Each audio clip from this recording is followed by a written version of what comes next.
I think it's really easy in math class to forget that the things that we're talking about, although they sound very abstract and very technical, are in fact things that are used all around the world all the time. And they're used in ways that are in business, they're used in ways that are in research, sometimes they're used in ways that are just for fun or for communication, to make a point, to make money.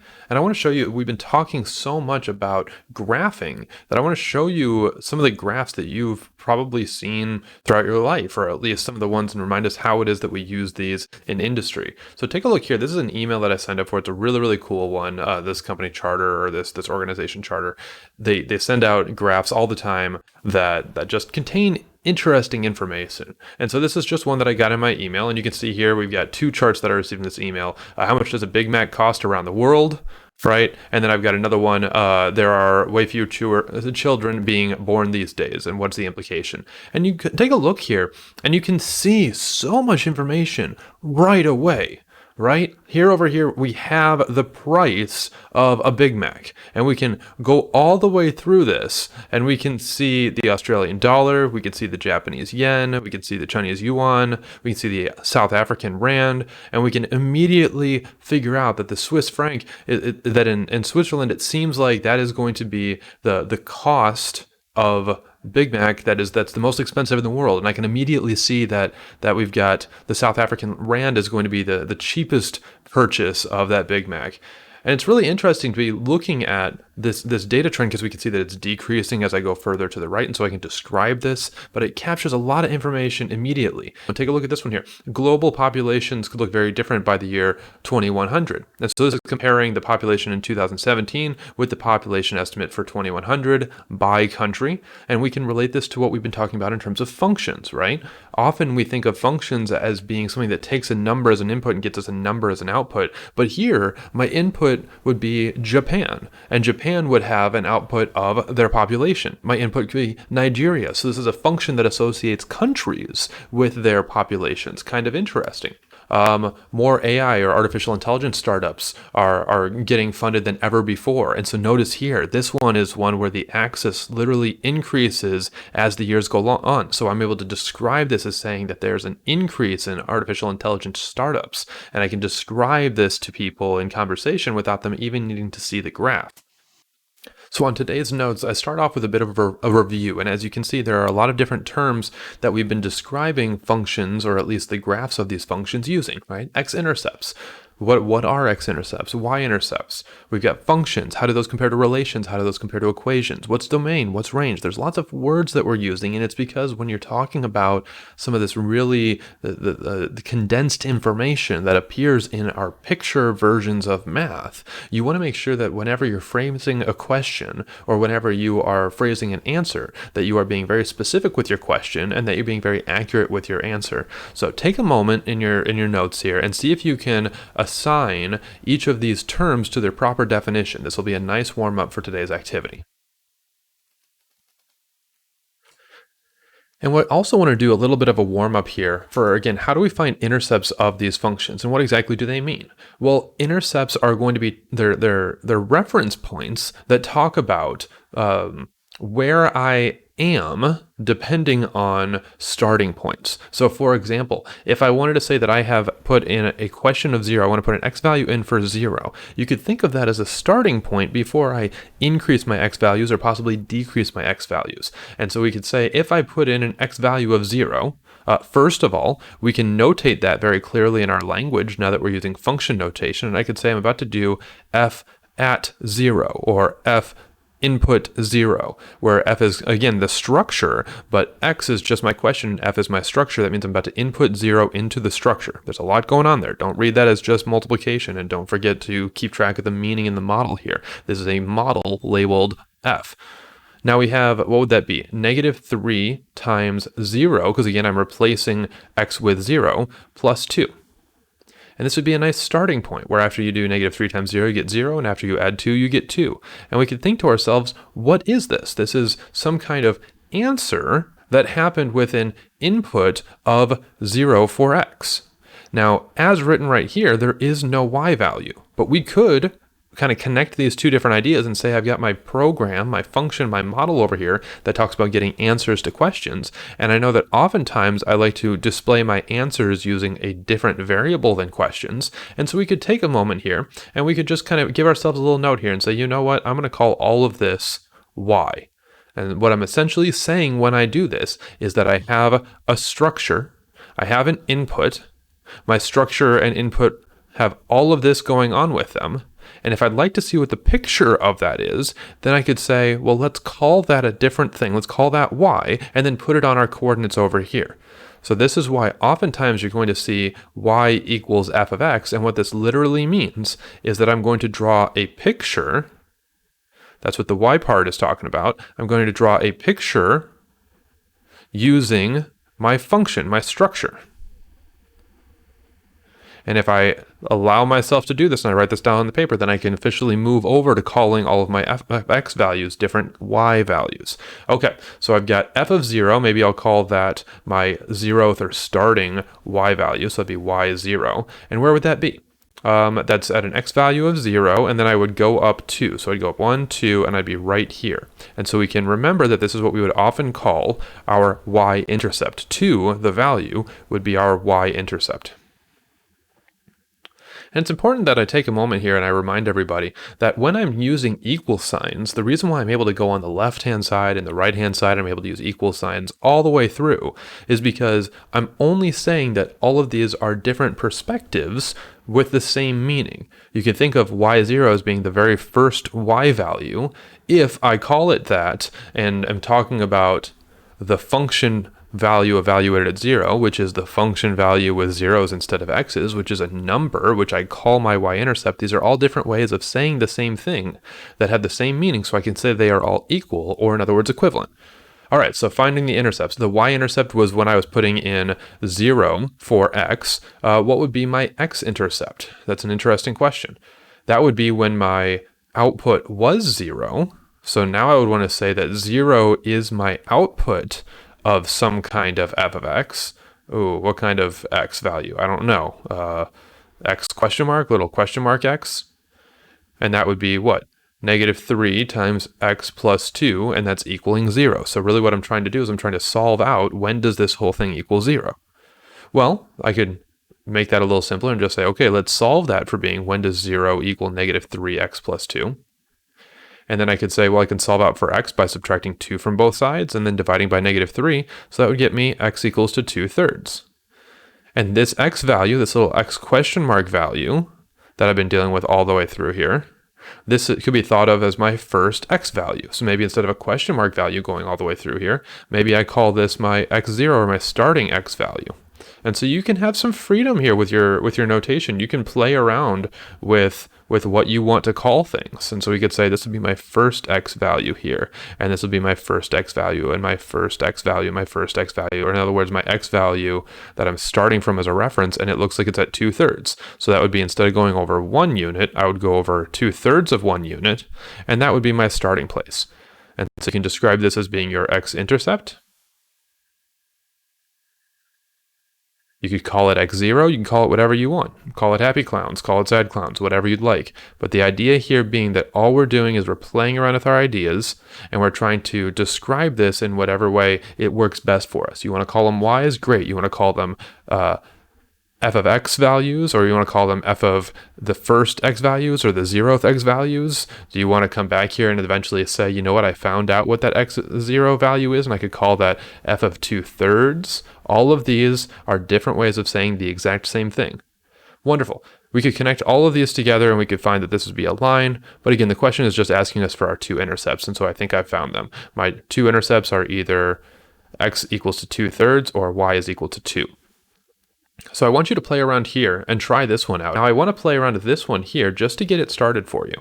And so again, if I'm talking about my x-intercept is going to be when my y value is 0. In other words, my answer value is 0. And so I could say, okay, that would be when my g of x value is equal to 0. And if I wanted to be more specific, I could maybe call this my x value that goes along with the number 0. I'll put a little 0 down there. It's just a little notation. It doesn't mean anything other than what I'm trying to call it. I'm saying this is my 0 x value. And then I could say, what happens there? Well, I don't know exactly where that happens. I would have to play around with 2x squared minus 7x minus 4 over x cubed. And so I'm looking for the pieces of this statement that are helpful for me. And maybe I just recognize that really what I want to play around with that I could solve easily would be this part right here. I'm looking for when does everything in this craziness to the right equal 0? And there's a couple of different ways to think about this. First, when you have a fraction, which I do, I have a crazy, rational expression over here on the right-hand side. I have a value over here that's equal to 0. Can I ever divide by something to get me 0? And I ask this because in a fraction, you've got two things happening. You got multiplication on the top, things that represent multiplication on the top, and then you get things that represent division on the bottom. So here you've got your entire 2x squared minus 7x minus 4. All of that statement is the multiply that's on the top, and you have x cubed that I'm dividing by. So that's your inverse operation. So can you ever divide by a number to get 0? Well, if I divide by 2, that doesn't make things into 0. If I divide by 0, that doesn't make things into 0. That just makes them undefined. So I'm going to go with no. The bottom part of this never gets you 0. The denominator can never get you 0. Can you ever put something on the top that gets you 0? Like, would 0 divided by a number get you 0? And I would say yes, absolutely. So again, if you allow yourself the freedom, and we're modeling logic, it's not about rules here, but we can recognize that if the top is 0, then the entire statement up here must be 0. So that's a way to figure out when this statement is true. And we can look at that and say 2x squared minus 7x minus 4. If the top is 0, then the whole fraction is 0, and I'm, again, at my x-intercept. And you know how to solve problems like this. You can either try to factor it, or you can try to use the quadratic formula. Either one of those will be fine, because I have a quadratic equal to 0. So play around with that and continue that one. When you get all the way to the end, that would be your x-intercept. Remember, your y-intercept is usually easier to find. That's just when we take our structure and we just put in 0 for our x value. So this would be for our y-intercept. And again, it's because the y-intercept, just like in our picture up here, always occurs above where x is equal to 0. So g equals 0 would be when you put 0 into this entire thing, and we would have 0 squared times 2 would be 0, minus 7 times 0 would be 0, minus 4. And then on the denominator, you would have divide by 0. Oh, that's really interesting. We can't divide by 0. This is undefined. So does that mean that this has a y-intercept? I guess not, because if it did, it wouldn't be undefined. I wonder what that looks like. We'll be exploring some problems like that further on in the packet. So take a moment, finish up on this page, add yourself some notes off in the corners so that when you look back at this later, you understand how all these ideas come in with each other. And then I'll see you on the next page. Now, before we go on, I did want to move us over to Geogebra. Remember, Geogebra is a really awesome free app. You can go to geogebra.org. And in here, you can use it as a graphing calculator, free graphing calculator. And so what I want to show you is that we're actually going to play around with the exact same equations we were doing before, the same functions we were playing with before. And you can see that over here, all I did was I typed in some equations. Like, imagine I was going to type in a line like, I don't know, x plus 2. Watch what happens when I click enter. It immediately puts it into function notation. And it does this because it knows that function notation is so much better than saying y equals. Because as we can see, we have so many different graphs over here that I'm about to play with that it's helpful to not only give it a color, but to give it a title. So this one, it has decided to call this the function q, which is determined by x. And that's because, again, all I did was typed in x's, so it must be a function of x. It must be something where I take x, I give it individual functions, and I pull it up somewhere.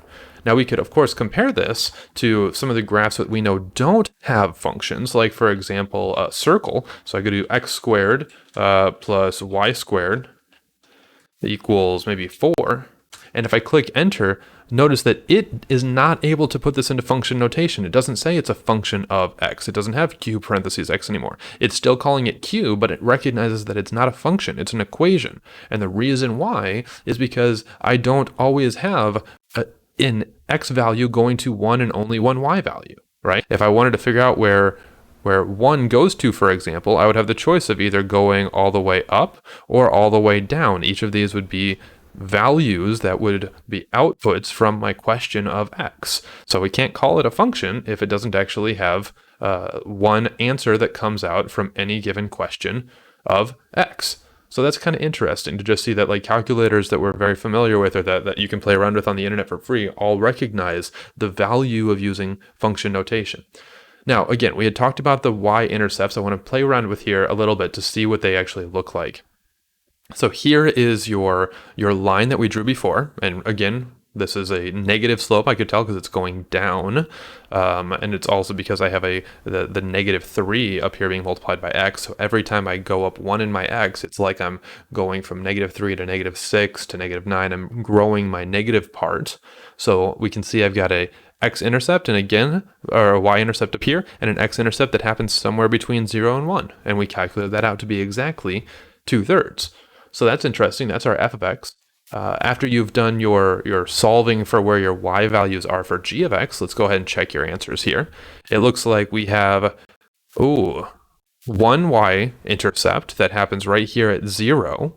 We could check that real quick. So we're looking for a y-intercept of 0. That means that we're looking for what happens when I put 0 into all of this. And sure enough, if I put 0 in for my x value, it turns out that just by chance, I get a 0 out for my y value as well. So okay, my y-intercept would be 0. For my x-intercept, it looks like there is not only 1, but 2, and maybe even 3 x-intercepts.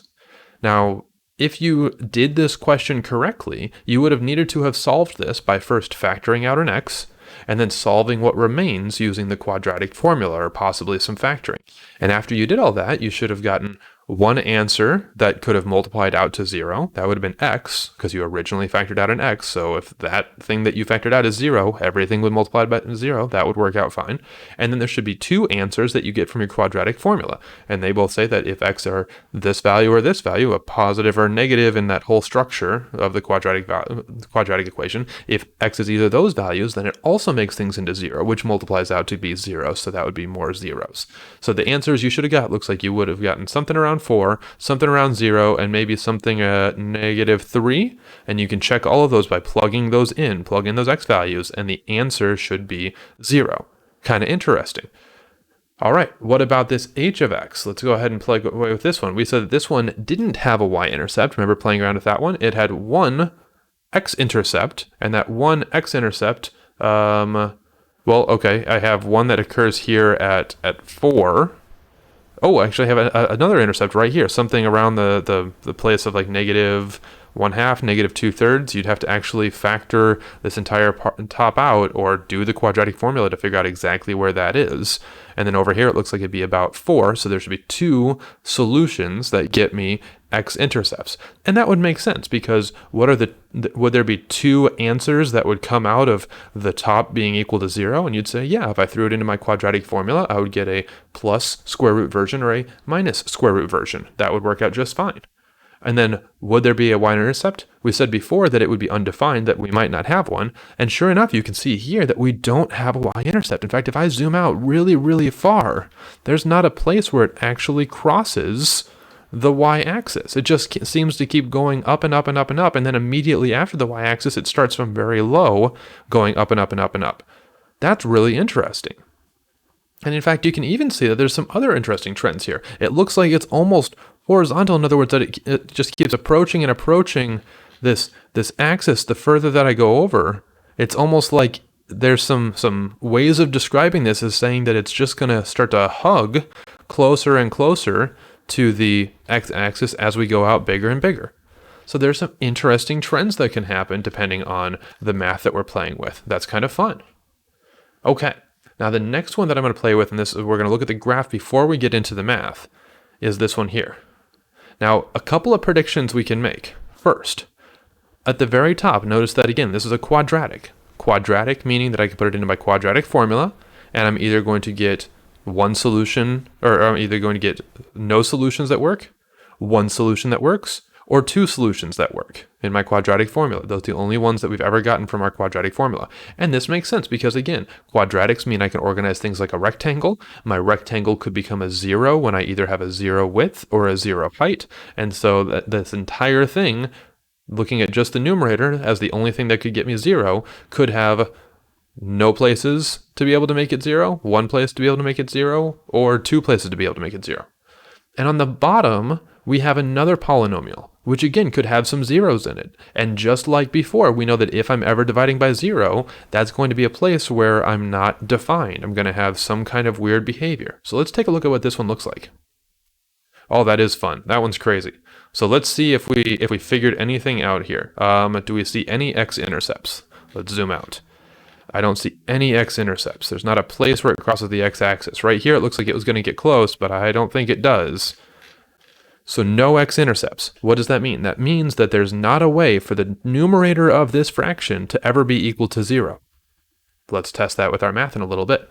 I have a bunch of places where it looks like it spikes up really high and spikes low. For example, it looks like one of those places is right here next to the line x equals -1. It looks like it gets really, really close all the way up here, but I don't know that it actually ever touches. And even as we go down here, it looks like it gets really, really close, but I don't think it ever touches. So maybe -1's an important value. -2 appears to be also an important value. It gets really, really close, but doesn't touch. I wonder if that one pops up at all. Let's go back to our algebra and figure out what's happening in this picture. So let's put some of our insights into work. Here we have a graph. Now, what it's a graph of, I'm going to leave that to you. Use your imagination. What do you think would be a story that this graph would go with? It looks kind of cyclical, like there's some dips and there's some hills. Is it because it's talking about weather? Is it talking about seasons? Is it talking about money? Is it possibly talking about travel? Think about a storyline here, and then ask yourself, what is the domain? In other words, what is the total pile of questions, the set of questions, the set of values that I could use to put into this function that is called f. And notice I'm pulling f from right here. So this is a function. I know it's dependent on x, so it's as if I'm putting this question into a program, a computer program called f, and then I'm going to take all of the answers that the computer program could give, and I'm going to turn those into heights. And so every time I put in a question, I'm going to turn it into a height. So I take the question of 4, I get the answer of 2, I put that height, or I make a height that is 2, and that gets me a point that's at 4, 2. So we see this process, this story, where I have a function, and that's the happenings that are behind my answer, and then when I take my answer, what do I do with it? I use it to get a height. And then what do I do with my x value and my height? I use that to craft a picture so that I can get an idea of what this trend is. So the set of all possible x values is going to be your domain. So we look here and we say, what are all the different x values that can get me a domain, would be in my domain? Well, I have 4, I have 3, I have 2, but often we only look at the nice numbers. Keep in mind, 2.5, which is here, even putting in some numbers like, what would it be? 2 times the square root of 2. All right, we could put that in. We could put that in our calculator. Would that be in this domain? Let's try. We're going to take over here and say, would 2 times the square root of 2 be in our domain? Well, I could take 2 and do a square root of it, and then I could multiply that by 2, and that would give me something like 2.82. So 2.82, yeah, that would absolutely be in my domain. It'd be somewhere in here. So we need to talk about every single value, not just the fractions, not just the nice numbers, but every single value that's between 4, and it looks like all the way up until you get close to this -2 range, all of these values are going to take us to different heights. And so these are all values that are in our domain. And since it's all of the in-between values as well, we can use one of the other tools from our toolbox, which is this set notation or interval notation. Interval notation would actually be a little bit more elegant here. So remember that interval notation is where I look at the furthest negative point to use as a reference frame. So here, if I'm looking for all of my furthest left x values, my furthest left reference point would be -2. I'll put that in. We'll put that in right here, -2. And then that's going to go all the way until my furthest right reference frame, which is going to be this value of 4. And I'm going to say, is it all values between -2 and 4? Yes, in which case, no problem. From -2 to 4, that's my interval. And the only thing I need to do now is to categorize, do I include these endpoints, these little reference points, or do I exclude them? Well, we can see here that this value of 4 goes up to the function and gets us an answer. So I'm going to include that, and I'm going to notate it with a hard bracket.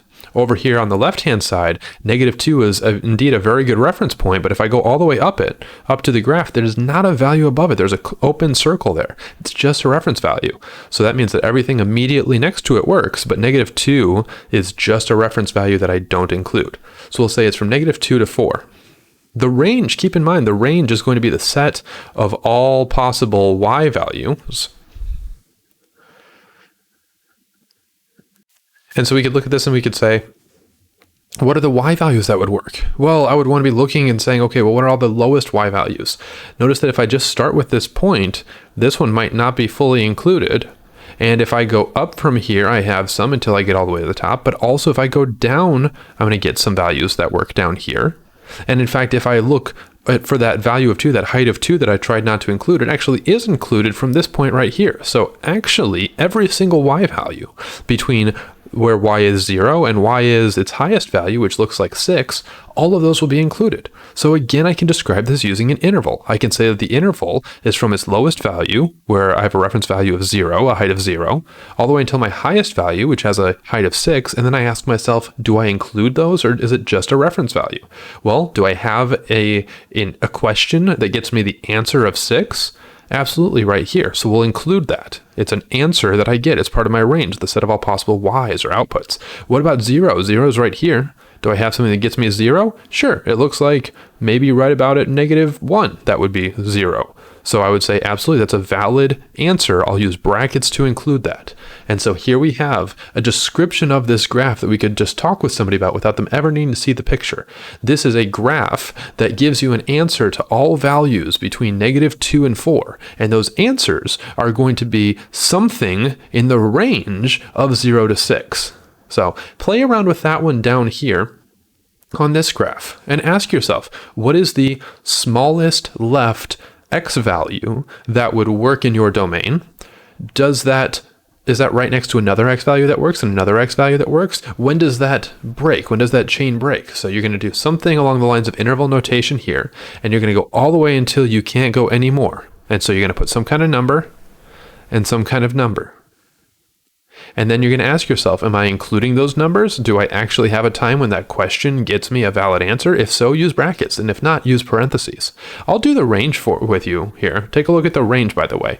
The range that we look at would be from the lowest value, which again, maybe I'm looking at -3 here, is thinking -3 would be my lowest value. And again, I'm getting my lowest value from the height. Sometimes it takes a little time here to say which of these is my height, where is it, think through it, be careful. But my lowest height would be a -3 reference point, but it would not be included. So maybe I draw that in as an open circle.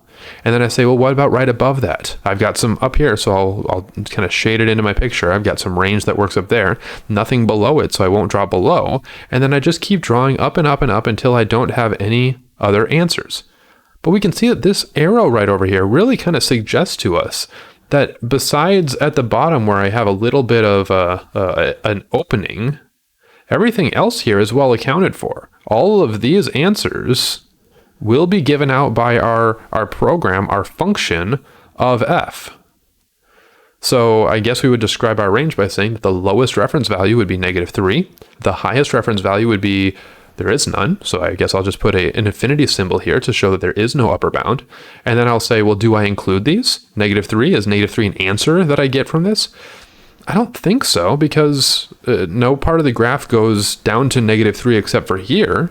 And this is just a reference point. It's not actually a value on my function. So I guess I've just got to include a parenthesis here to capture the idea of starting at -3 as a reference point, but that value of -3 actually isn't included. But keep in mind, we can't just say we'll start at -2, because -2 is quite a bit higher, and the values between -2 and -3 work. So we need to make sure that we're using these reference points and not just jumping to the numbers that look comfortable to us. And then again, what do we do for infinity? We're going to include a parenthesis, because you can't include infinity. Infinity is not a number. And if it was, I would ask you to go out and find it for me. It's not a number. It's just talking about how there isn't a place that I could put a hard stop on this, even if I tried. Okay? So I've given you a little bit of a hint with the range. Play around with the domain, and then try it again with this question down here for C. If you have any questions, let me know.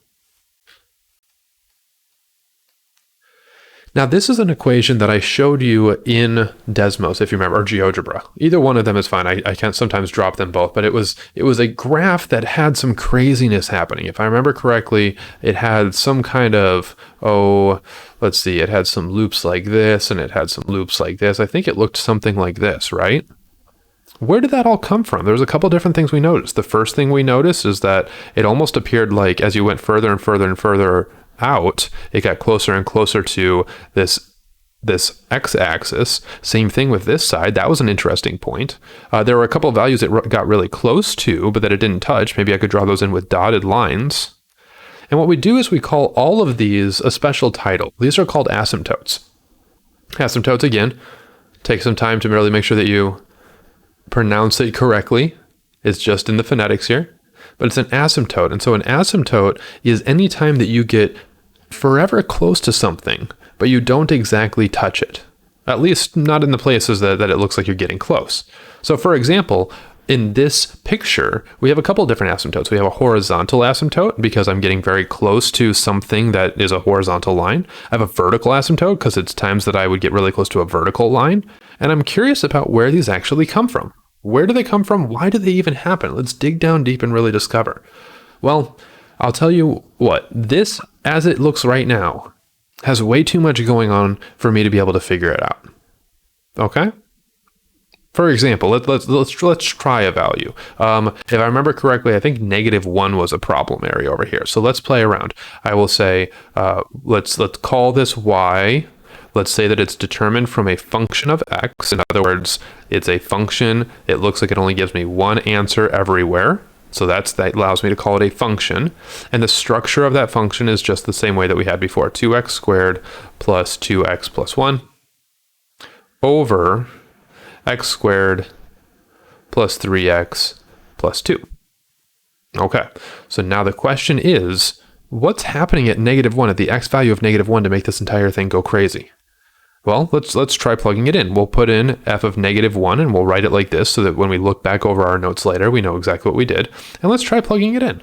-1 squared plus 2 times -1 plus 4 over, it looks like -1 quantity squared plus 3 times -1 plus 2. And if you work through simplifying all this up, let's see, on the top you're going to get 2 minus 2 would be 0 plus 4 would be 4. And on the bottom, it looks like you're going to get 1 minus 3 plus 2 would be 0. Oh, I think we might have found something interesting. It looks like this -1 value, which was an x value right here, that this would have corresponded with us trying to divide by 0. I wonder if that same thing happens over here. If I remember correctly, this was from us using the value of, let's see, what would that have been? I think it was 2, wasn't it 2? Let's try that out. Well, again, put this in our notes so that this is a nice record of everything we're trying. F of 2 got us 2 times negative, or get us 2 squared plus 2 times 2 plus 4 over 2 squared plus 3 times 2 plus 2. All right, did that actually work? Did they get us what we were looking for? I think maybe not. Maybe I had this a little bit off. I think it was a -2, wasn't it? It was a -2. I'm sorry, I remember that from our picture now. This was a -2 over here that I had a problem with. Let's fix the picture. This was a -1. This was a -2. And then that would move my axis over here. I think that was closer to what we had in our picture. And I'll show you how I caught myself in a little bit. It might seem like I'm doing some magic behind the scenes, but in truth, I'm just doing the math in my head that I'm about to show you. So all these were -2s. And let's see what happened. On the top, that would have got me 2 times -2 squared would have been 4. So 2 times 4 is 8. 8 minus 4 plus 4 would have gotten me a number. And on the bottom, I've got 4 times -6 plus 2. So minus 6 plus 2. And again, it looks like we're going to have 8 over 0. Oh, and we found another place where I divide by 0. So by this point, you're realizing that there's a structure behind all of this that I'm really kind of taking advantage of. And it's that we're going to have these asymptotes when I'm dividing by 0. And that's a really interesting discovery. And it helps when we're able to explore the details behind that in the same way that we've been practicing in our other sections. On the top, I have 2x squared plus 2x plus 1. And I could ask myself, is there a way that I could factor that out and make that look better? I'll use my AC method. 2 times 1 gets me 2. And then on the bottom, I have 2. So I'm looking for things that multiply to 2 and add to 2. Ooh, that's a little tough one. Multiply to 2 and add to 2. I guess the things that multiply to 2 would be 1 and 2 and 2 and 1. None of those add to 2, so I don't think you're going to have very nice answers here or here. All right, the top's not going to factor very nicely. What about the bottom? On the bottom, I have 1 times 2 would be 2, and then I'm adding to 3. So I guess any of these would work out quite well. 1 and 2. I could put 1 and 2 here. I could do my factor by grouping. Maybe I'll do that off to the side.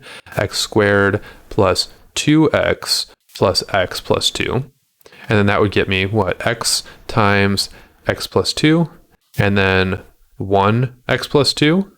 So how many total do I have? I have an x and a 1, x plus 2. Okay, so I could rewrite the bottom here as being, or the denominator as being x plus 1 times x plus 2. And do you start to see where I was able to find those two important numbers from? I'll fix up my notes. They were the places where the denominator equals 0. When the denominator is equal to 0, that's going to be when x is negative 1 or when it's negative 2. And so I was able to kind of break down this structure, really get at the roots of where this thing came from to see that there were going to be some vertical asymptotes at x equals negative 1 and x equals negative 2 because they're the places I divide by 0. Now, this might feel, again, like it's just something that's mathematical. I don't want this to be where it's a rule, so let's explore exactly why this happens. So we're back over here in Geogebra, and remember, this is the initial question we had. F of x is equal to 2x squared plus 2x plus 1 over x squared plus 3x plus 2.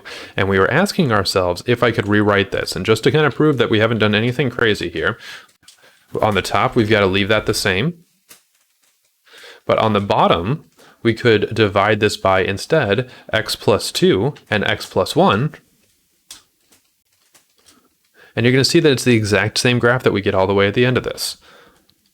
See, here you are. There's the blue. I can turn off the blue and the green's right underneath it. I take off the green, nothing's there at all. So I can do blue, then green, or green, and then blue. It's the same thing. I've just changed my perspective. I haven't changed the meaning.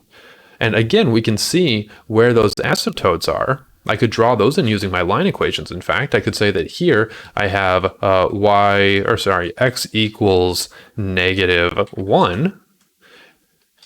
And that's going to be that vertical line right here that you can see it just hugs closer and closer and closer. We can zoom down and down and down and see that it never passes. It just gets closer and closer and closer. Same thing with up here. And then on the other one, this would be x equals negative 2. In other words, all of the points that are above an x value of negative 2. And again, this is something that the graph, the little blue graph there, just hugs closer and closer and closer. And up here just hugs closer and closer and closer. So these are values that don't have an answer. We've found out why that is. It's because I'm dividing by 0. And whenever I divide by 0, I'm got an undefined answer. There's not an answer that's going to pop out of that. So that's kind of interesting. Now, when we're asking ourselves, why do these vertical asymptotes happen? Well, let's take a look at our picture. Do you notice how as we have x values that are at negative 1/2 and then maybe negative 3/4 and negative 7/8 and negative 8/9, that as we're getting closer to this negative 1 value, well, what's happening on the bottom? On the bottom of this entire equation over here, I've got some kind of number that's probably happening in the numerator, some kind of number that's probably happening in this parenthesis, but as I get really close to negative 1, it's like I've got negative 1 plus 1, and it's really, really just a small difference there. That means this number is going to be very, very small. And when you divide by a small number, you get something very, very big. Oh, well, that would make sense why in my graph over here, as I'm getting really close to negative 1, it seems like my overall answer is getting really big. And it's getting really big because as I put in different values and I try to get what their answer is, the values that are close to negative 1 get me very, very large positive values because I'm dividing by a very small number. And similarly, you could try the exact same thing if you wanted to put in a number that's just a little bit over from negative 1. If you try putting in negative 1.1 into this, you're going to see it's a very large negative value. In fact, we could even do that in our calculator using the same notation we've played with. Let's do f of, and then we'll do negative 0.99. And you can see that's a huge positive number. So that means negative 0.99, that's a little bit less than 1. So it'd be a very large positive value I would go up to. And here we could play around again and say f of what's something that's right next to negative 1, but a little bit more negative than that, maybe negative 1.1. And here you have it. negative 13.5. That's a very, very large negative number. And in fact, you can get even closer to negative 1, and you're going to get an even bigger negative number. Let's see if I can put that in.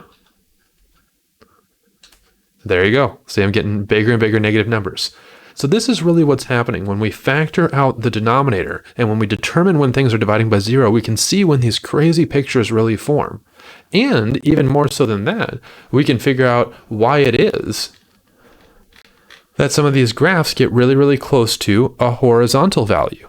And you can do this one in your head, right? If I put in a very, very large x value, something like 300, then I would put that in here and I'd square it and I'd get a huge number. And I'd put in a 2 times 300 and I'd get a big number plus 1. And on the bottom, I would have 300 squared and I would add it to a bunch of things. But what's important here is that the x squared, as you all know, when you square a number, it gets big much faster than everything else. So it's almost like as I put in bigger and bigger numbers, these are the only two that will count. And that's because, again, if you put in big numbers, like let's do f of, 200, you're going to get something that looks like, just about 80,000 over 40,000. Let's put in something even bigger. Let's do f of, instead of 200, let's do 200,000. Oh, look at that. That's something that's 80 trillion over 40, or over 40 trillion.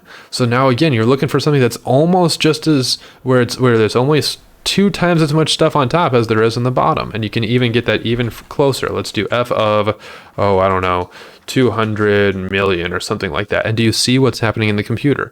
We're getting really, really close to 2, the bigger and bigger that I make this. That's kind of fun. Let's do it the other way. I'll do it where I'm going now and I'm putting in bigger and bigger negative x values. And on our picture, we can see that it looks like it's going to hug and get really, really close and really, really close to this 2, this height of 2. Let's see if that happens in the calculator. So this would be f of, negative 20. That seems like not a lot. Negative 200. Okay. Oh, look, now it's starting to look like it's maybe almost double on top. There's almost like an 8 something on the top and a 4 something on the bottom. Let's keep going bigger, bigger, bigger, bigger. Oh, here we go. Bigger, bigger, bigger. And eventually it just gets so close to 2 that even the computer can't tell any different. So that's what's happening with asymptotes. Asymptotes are nothing more than the thing I get really, really close to. And sometimes I even get so close that you can't tell unless you're really being very, very careful with your numbers. But the calculator can't tell. The calculator thinks they're exactly the same. And that's because the calculator doesn't think like a mathematician. Mathematicians know that what you're really getting is very close to 2. And we can see that because we know what's happening in this equation. This is what separates us from computers. The computers can be fooled, but if we understand the why, we'll always be able to add that little extra something to the story. So let's jump back into our notes. So what's the definition of a vertical asymptote? Well, it's a vertical line, and I'll put that in here. It's a vertical line that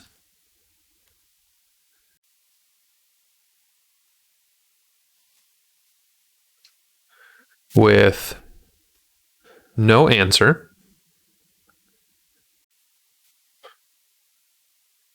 that has, what do we want to say? X values that get answers right next to it. Maybe instead of vertical line, it's a vertical reference line. It's a vertical reference line. And maybe we'll say instead of with no answers, I will say it's a vertical reference line that occurs when we attempt to divide by 0.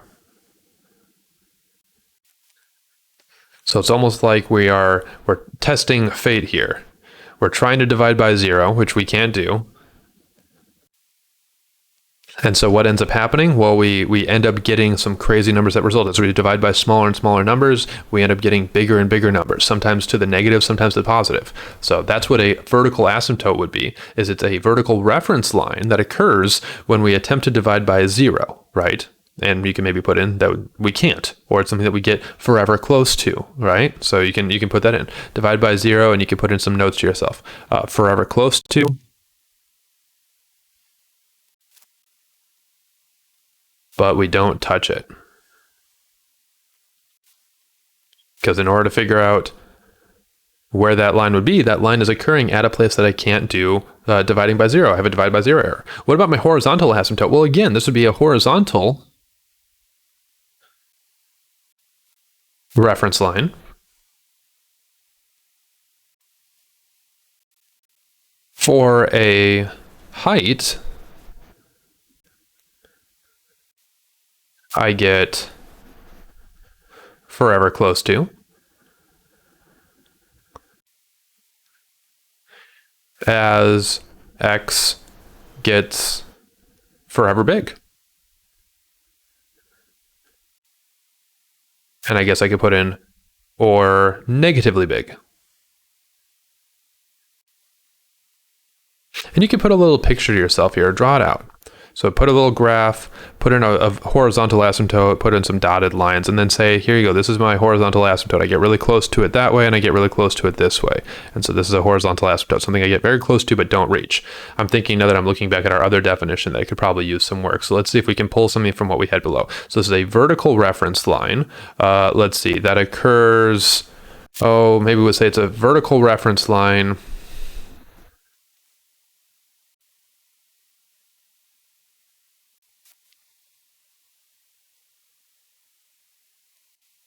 for an x value, there you go, an x value that would result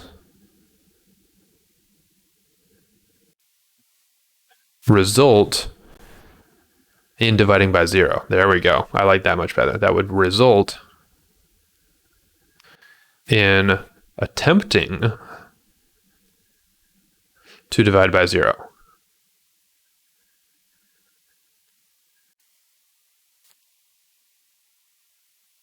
And so again, you could put in some things there that now what's growing forever large, either to the positive or negative, is my heights.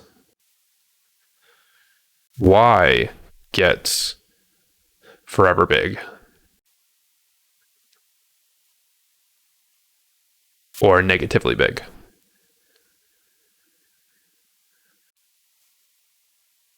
And so let's put a picture in there so we don't get confused. So I've got my coordinate plane. I'm going to draw a reference line that is vertical. I'm going to get very close to it. Maybe even I could go in the same direction both times, but I'm not actually going to be able to touch it. Good. I think we came up with some good definitions there. So play around if you need to go back here and erase and adjust or add some more in. This is part of making working definitions, so that we're trying to forever improve and make it more accurate and make it a better reference for us when we're going through problems. But that was really nicely done. Okay. So we'd like to determine whether a function is increasing, decreasing, or constant. That seems pretty reasonable. I mean, after all, we looked at some graphs that happened in that past email that were talking about trends that were increasing or decreasing. This would be part of the conversation if I wanted to describe a graph to somebody or some data to somebody. So what would we think here? What would be the function values for which this is increasing?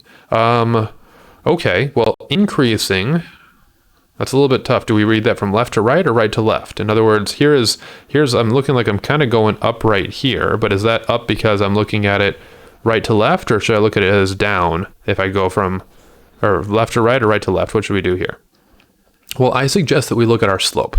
So our slope would be positive if, as I am reading to the right, I am going up. We would call this increasing. And I think this would make sense because just like the years, if I was going 1 more year and 2 more years and I thought that something was increasing as a result, then I would be looking for values to be increasing up in my y direction.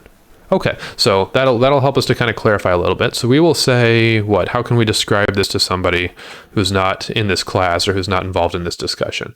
I would suggest that maybe we say maybe we would say something is increasing if, as I put in bigger x values, I can expect to get out bigger y values. Or actually, I probably shouldn't say bigger because now we're playing with big negative or big positive. How about we say, as I become more positive in my x values, I can expect to become more positive in my y values. So let's try to describe that here. If I have an x value at -3 and that gets me an answer at -5, I could say, well, if I take 1 step over, I get to here. And that looks like I've gone from -3 to -2, so I've taken a positive step. I've taken a step towards the positive. That seems good so far. And the result is that I went up quite a bit, or I increased. Okay, so I think that's a place where we increased. In fact, I would also say that the same thing would be true here, and it would be true here. So I could say that my reference points are that as far back as this graph shows me were x values that were about to increase. And this went all the way until we got to x values of 0. So we're using the same interval notation we've been using before. Now, do I use brackets or parentheses? Well, the first one's easy. I need to use a parenthesis with my negative infinity. What about at 0? Am I increasing at 0? That's an interesting question. In fact, actually, if I look at it, if I said I was increasing at 0, I would expect to be going up the next moment. But in fact, it looks like as I go one step more positive, I start to go back down a little bit. So maybe I can't include 0. Maybe 0 isn't a place that I'm increasing. Maybe it's not a place that I'm about to decrease. Maybe it's a place that's just kind of in between. At 0, I'm neither increasing nor decreasing. And that's about the convention that most people accept, is that if I put at the top, the little hill value there, I can't say that I'm increasing at that point because although it looks like from before, I came from a place that's lower. So compared to back in time, yeah, I'm bigger than I used to be. But compared to forward in time, I'm about to be smaller. So at that moment, it's almost kind of like I'm done climbing, but I'm not yet ready to go back down the hill. So we'll put it as an open parenthesis and say that I really can't classify 0 as being an x value that if I use it as a reference point is going to get me a bigger value next and came from a smaller value before. Okay, so what about a function value that's decreasing? Well, we already hit on it a little bit. 0 is still a really nice transition point. We'll include that. And then I'm looking for it going down and down until it looks like maybe the x value of 2. So I'll put in 2 here. But again, I don't know that at 2 I can say that I'm decreasing because I'm about to go back up. So for the same logic, I'll say parentheses. Like I can't say that at 2 I'm definitely going to decrease because I can't say that the next value I'm going to have is going to be smaller, even though the value before it was in fact bigger. It's like I've only got half of the details I need to be able to say, yes, in fact, I am decreasing there. Well, and then look at this next one. This next one I'm about to go up again. This is between 2 and 3. So I could say, okay, I have between 2 and 3, I'm going to be increasing again. And I could put a little u here for union. Think of it as an and symbol. So it's like on the first interval and on the second interval, I'm both increasing. What about over here? Am I increasing or decreasing? Well, as I kind of go left to right, it looks like my y value, which is at a height of 1, my height of 1 just stays the same. We would call this constant. And so again, I will use my 3 as a reference point because it wasn't constant at 3. It was kind of transitioning from increasing to constant. And it looks like as far right as this picture shows, I'm going to stay constant. So I'll go ahead and put that in with a parenthesis. This is a really nice way to be able to describe what increasing or decreasing is. So let's see if we can now form these into our definitions based on what we've talked about. Increasing. We would say, I guess colloquially, using simple words, it's increasing if it came from a lower height and is about to get a taller height. Okay, so we could say came from more negative height, a more negative height, and we'll have to put an and here, and going more positive. I think that captures the idea. It feels a little clunky though. Do you think we could say it a little bit differently? Well, here's what I'm going to suggest. I'm going to suggest we say it's something like this. We'll say x is a value at which f of x is increasing. So notice, take a moment and see what sense we're making of that. So x is a value, meaning it's going to be part of the piles that are in my intervals. So x is a value at which f of x is increasing. If what? If, let's see, f of x is bigger than it used to be. Okay, so we'll say, okay, I guess it used to be something and now it's bigger. So I'll need 2 different x values by which to compare, kind of like I was doing up here in my picture. I was grabbing a point and then looking at the next point. So I'll call this one x1 and the next one x2. So it looks like as I go from x1 to x2, my function value, my height value is going to increase. So we'll say it is increasing if f of x1 is less than f of x2 for x1 near x2. let's go back through that. X is a function at which f of x is increasing. That's weird. Let's say x2. x2 is a value at which f of x is increasing if f of x1 is less than f of x2 for values x1 near x2, meaning in other words, I came from a smaller value. That's a way you could think of all this. Oh, but it also needs to get bigger. Okay, so we'll say, but it's going to get bigger for the next one. We'll call that x3. So we'll say for x1 and x3 near x2. Now this is the process that mathematical definitions go through. It's a writing, a rewriting of ideas. And so what I want you to do is I want you to take time and think through this one. What are we really saying? Everything that I wrote down here in this very technical definition is everything that we have right here. It's up to you to kind of decode and to really pull it out from the symbology. So we'll say x2 is a value at which f of x is increasing if f of x1, in other words, the height it came from, is less than the height we are at right now, and the height we are at right now is less than the height we're going to. And then here it's just kind of describing this whole idea of saying which one came first. Well, x1 came first, x3 came next, and x2, oh, I guess we should say, see, we got to go back and change this again because it's still a little bit unclear. We'll say x for x1, that was before x2, which was before x3, and we'll say with x1 and x3 near x2. I think that has everything. Okay, let's check it again. So x2 is a value. So x2 is my middle value, my middle reference point. x2 is a value at which f of x is increasing. The graph is increasing. If the function value I came from is less than the function value I'm at right now, is less than the function value I will be later, for anything that is before, now, and later, so long as everything's pretty close to the same picture or same part in the graph. I think that's a really nice definition, so I think we're going to keep that one. And I'm going to put it on you to think about how it is that you would rephrase this so that it works for decreasing and so that it works for constant.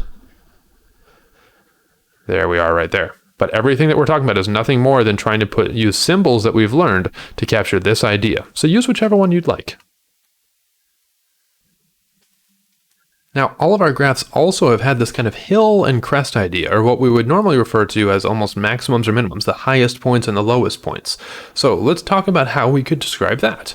Now, the first question I have for you is, what does it mean to be relatively something? Like if I say I'm relatively rich or I'm relatively poor, that means that I'm comparing myself to others that are kind of nearby or in the same general idea or category, right? So what do you think that it means to be a relative maximum? Well, what about a relative minimum? So I'd like us to try to write some proper definitions. You go first, and then we'll check them against mine. So here's what I think of when I think of a relative maximum. For me, a relative maximum would be the highest point maybe not the highest point, because I'd say the maximum, like if I want to think about the maximum amount of money I've ever made in my life, or the least amount of money I've ever made in my life, that's not a point, that's just an amount of money. Okay, so it's the highest value as compared to those nearby. And if I wanted to draw a picture of what a maximum amount, like if I was trying to draw something like for, I don't know how much money I've had in my life, I probably started off very poor, and then I worked a little bit before college, but then I had to pay for quite a bit during college, and then I made a lot as an engineer, and then I came back and I taught, and I had very little as a teacher. So I've kind of got where would be my relative maximum? I would say that maybe there's one right here where I had maybe a highest point compared to those around it. I definitely had a high point here, so this would be a high point. And so these would be all of my different times where I've had relative maximums. And maybe I'll make my picture a little bit more clear here. So it's like I have a highest point, but it wasn't quite as high as my highest point. Okay, so there we are. I've got two relative maximums. They're high compared to everything that's generally nearby. And I'll shade that in with green. High compared to everything nearby. So what would be the maximums? The maximums would be the amount that I had. They'd be these y values. This would be some kind of maximum. Maybe I'll call it m. And maybe I'll call it little m because it was my little relative maximum. And right over here, I'll call this big M. This will be my absolute maximum. Well, what about relative minimum? craft a similar definition to what we have here and look, either use this picture again or come up with a picture on your own, or copy my picture into one and yours into the other. But I want you to think about where would be the relative minimum. Where are some places where they looked low compared to the things nearby, whether they were the absolute lowest or not. So now let's test some of our definitions against this example. So on what intervals is this thing increasing? What intervals of x values is f increasing? Well, we have f is this entire graph right here. Where is it increasing? I'll try to highlight it. Well, it's increasing right here, because all of these places are places that came from lower values and are going to higher values. Keep in mind that we can't include the bottom position because that's not one that came from a lower position, and we can't include the top because that's not one that is about to go to a higher position. So we got to be a little bit careful there. So how would you put that into here in your interval notation? What's the first reference value for your x values? What's the last reference value? And would you use parentheses or brackets to take care of that? Okay, what about on the values where it's decreasing? I'll highlight those in. Let's use, orange.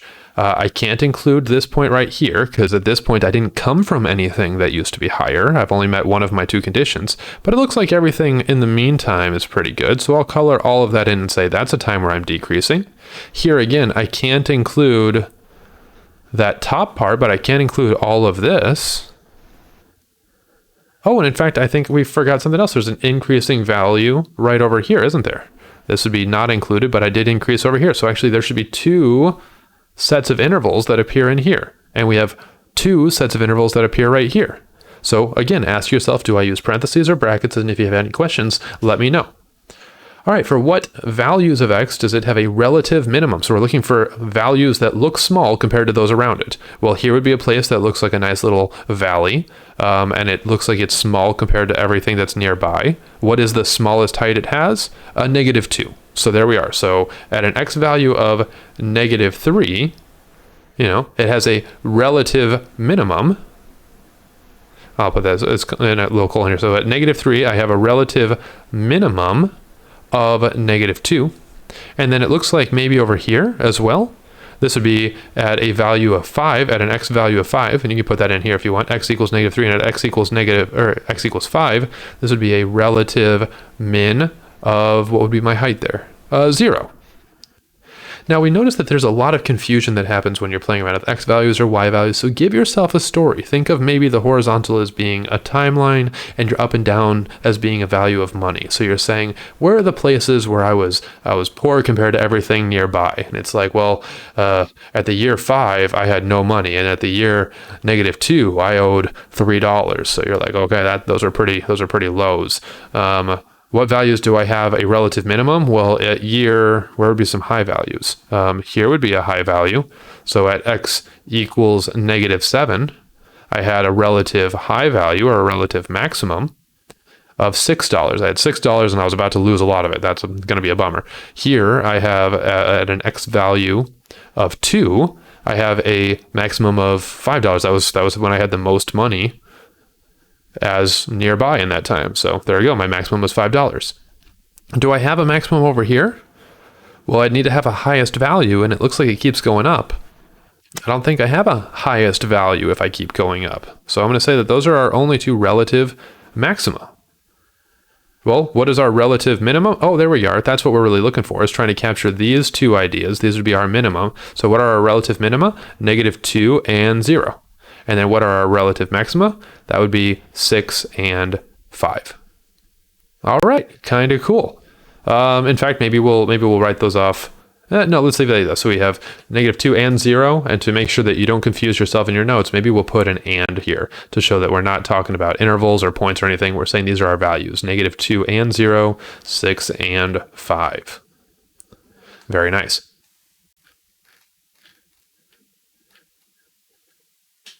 Now notice that some graphs, like the graph here, have, let's see, the graph of a constant, or x squared, or x to the 4th, or x to the 6th are called even functions. This is interesting. Why do you think this is? I'm not going to answer this for you. It should be pretty obvious. Why is it that you think some of these are all called even functions? In fact, I'll even give you a hint here. Take this, like those of a constant graph. What would be a constant? That'd be y is equal to some kind of number. Well, think about what x would need to be raised to in order for this to be a constant graph. It need to be raised to a 0 power, because things to a 0 power, right, would be constants. That's a little bit odd because 0 to 0 doesn't quite work, but still, you get the general trend of saying, I've got even numbers. I wonder why it is that it's called an even function. So I'll leave you to write that out in your words. Well, what about these even functions are all symmetric across the y-axis? Is that a thing? I want to go back to GeoGebra and I want to check that. Let's play GeoGebra. I'm going to turn off all of my other graphs. And I'd like to put in a new graph. I'm going to say, what does the graph of x squared look like? Well, yeah, sure enough. It looks like here's my y-axis going right down the middle. And it looks like if I was to fold this over like a book, it would lay right on top of itself. So it's like it's symmetric. This is my dividing line that makes it look nice and pretty. Well, what about x to the fourth? Let's do that. X to the fourth. Oh, again, that looks like it's something where if I folded it over that y-axis, it would be the same picture. X to the sixth, would x to the sixth work? Yeah, x to the sixth works as well. In fact, you can play around with this with higher and higher even powers, and they all seem to work. I wonder why that is. Let's give our math inquiry there a little bit of attention. I wonder why that is. Well, let's think about what's happening in our picture. In our picture, I'm comparing, like if I put in 1, I get to the same height as if I put in -1, I would get to that same height. Is that true? Yeah, okay. For x squared, if I squared 1, I would get to a height of 1. And if I squared -1, I'd get to a height of 1. What if I did that for another value, like I did -5, and compared that to, well, I guess 5. That would work if I squared it, or fourth powered it, or sixth powered it. Those would all work. I guess that's kind of a little bit of insight here. What's really happening? Well, I'll show you how we can use algebra instead of these individual numbers to really prove what we're playing with.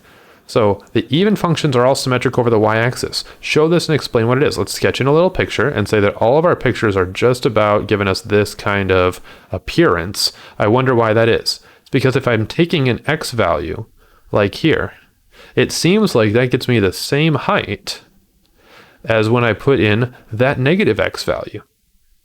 Well, we can capture that.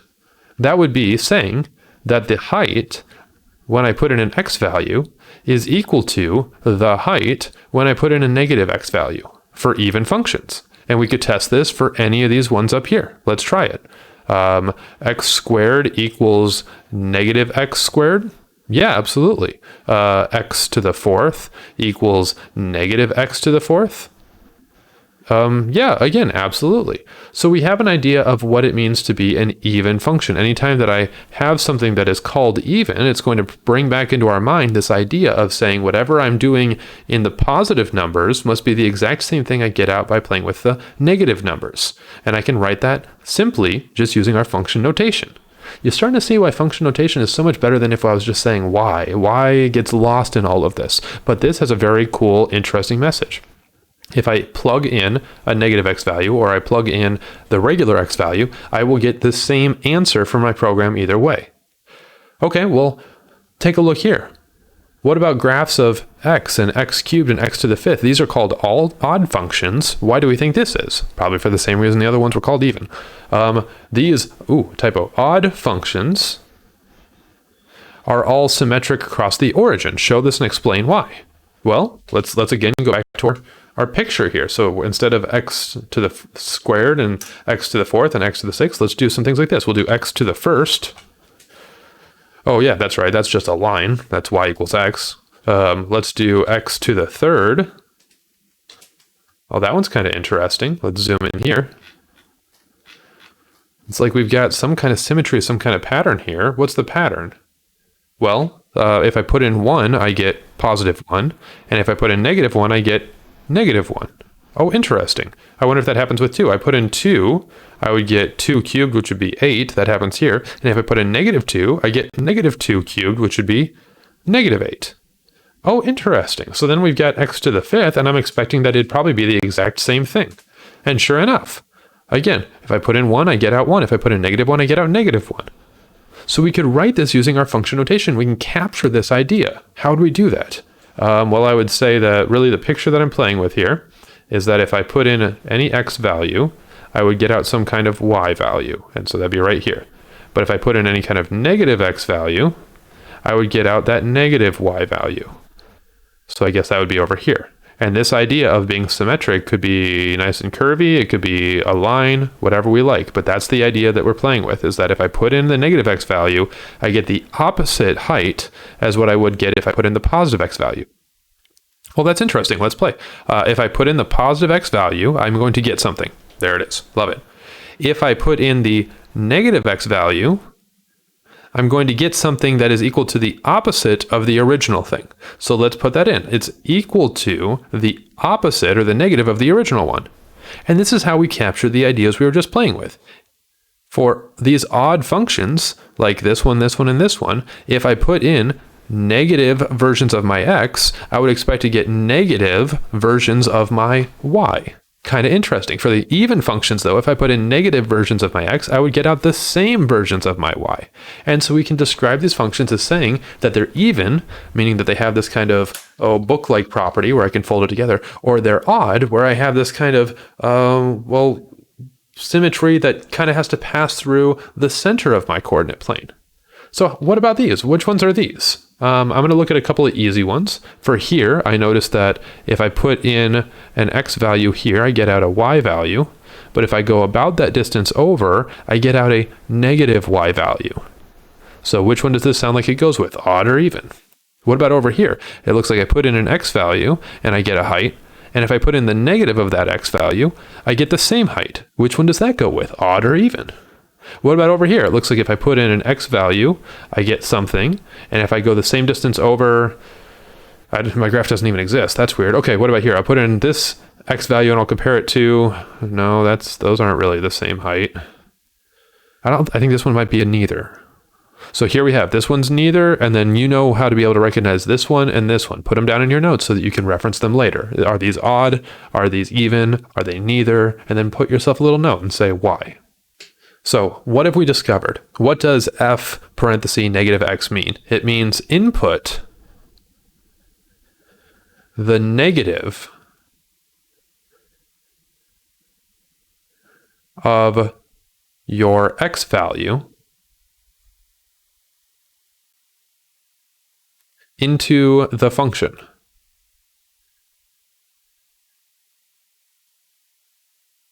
So here we are. What happens when I do that with an even value? We had that on the earlier page. If I put in the negative version of my x value, I would expect to get the same height as if I put in the positive version of my x value. And again, that's where we're looking at pictures that kind of look like this.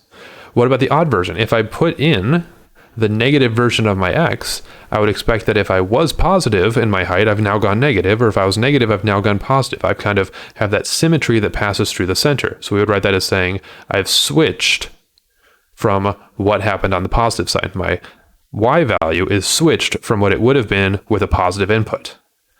So how can we use these to make questions like this go quickly, even when we don't have anything to graph with, or we don't want to graph with? Well, we can try the same idea and we can say what happens. So if I'm curious and I say, I put in an x value and this is the height I get all of this craziness as my height. What exactly is the height? Depends on what exactly I put in for x, but I'm just going to leave it general for right now. And I'm curious, what happens if I put in the negative version? Do I flip to the underside of my graph? In other words, do I have that symmetry that would suggest an odd function? Or do I end up getting the same answer no matter which, in which case it'd be an even function? Well, let's play around.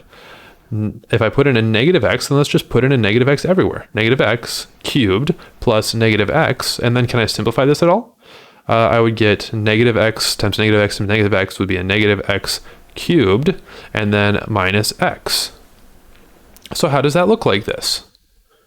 Well, it almost looks like everything was positive, and now it's all negative. So it's almost like you could say this is the opposite of where I started from. And if where I started from was some height of f of x, then I could say this is now the opposite of that height of f of x. And there we have it. If I put in a negative version of my x question, I get out a negative version of my height. What about this one over here? Let's play with this. I'm going to say g of negative x, and I'm curious what happens when I put in a negative x value into this. That will get me 1 over negative x squared plus 7 times the absolute value of negative x. And we're going to think through this model. For the first one, I've got 1 over negative x times negative x would be a positive x squared. And then I have plus 7 times, 7 times the absolute value of negative x. That'd be negative made into positive. So you just think of that as being x. Oh, isn't that the exact same thing as just all of this? It is. In fact, you could actually maybe be a little bit more specific. We'll make this the absolute value of negative x could be thought of as the same thing as the absolute value of regular x. And so that might be a little bit better. It helps us avoid some of the confusion.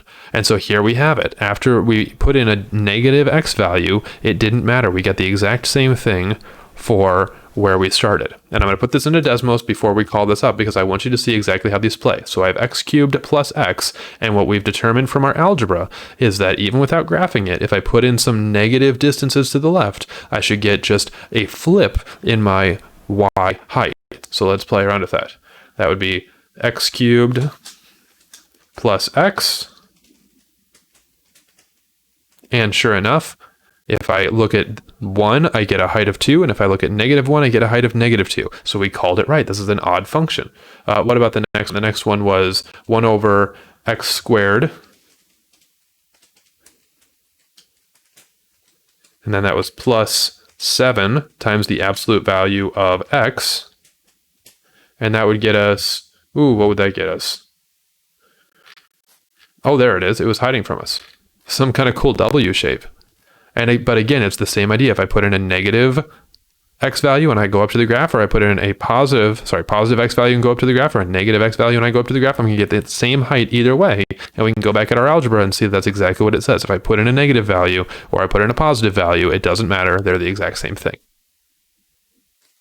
So I'm going to do part of this one together with you, but I really want you to be creative with these answers and notice that all we're doing is the same way of describing things, and we're just trying to describe different things here. So like, for example, what is the y-intercept? Remember, the y-intercept is the y value where I cross the y-axis. So look at the y-axis, drag it all the way down, and you tell me where you cross over the graph. That height is going to be your y-intercept. You can put that right here.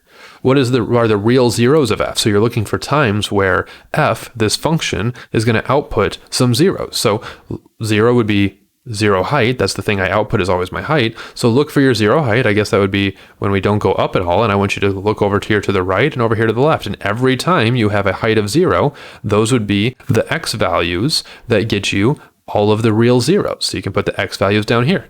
Determine the domain and range. Again, we've talked about this. We're looking for every x value that I could put in and get a real height that pops out. What about the range? These would be all the possible heights that we get out. Determine the intervals on which we're increasing, decreasing, and constant. Just remember here that you have 2 things to check anytime that you claim you're increasing or decreasing. Did I come from something that suggests I'm increasing or decreasing, and am I going towards something that suggests I'm increasing or decreasing? For what values of x does f obtain a relative maximum? Again, look for those hills. Those hills will be the times when I have a relative maximum, and however high you get, that would be your maximum value. What about the times where I have a relative minimum? A relative minimum would be the times where I am, I think this should have been, let's see, for what values of x do I obtain, and then what are they? Oh, there you are. So what's the x values that get me that answer, and what is that actual result? And then what about the minimum? Looking for those valleys, those little dips, and you're going to say, okay, what are the x values that are associated with those low heights, and then what exactly are those low heights?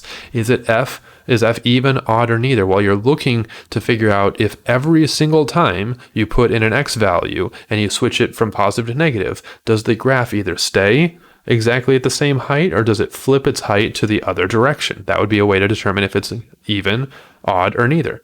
What values of x is f of x equal to 4? That means you're looking to say, when does this function get me a height of 4? So look over here at this graph and look at 4, and then look everywhere to the left and right where I would have a height of 4.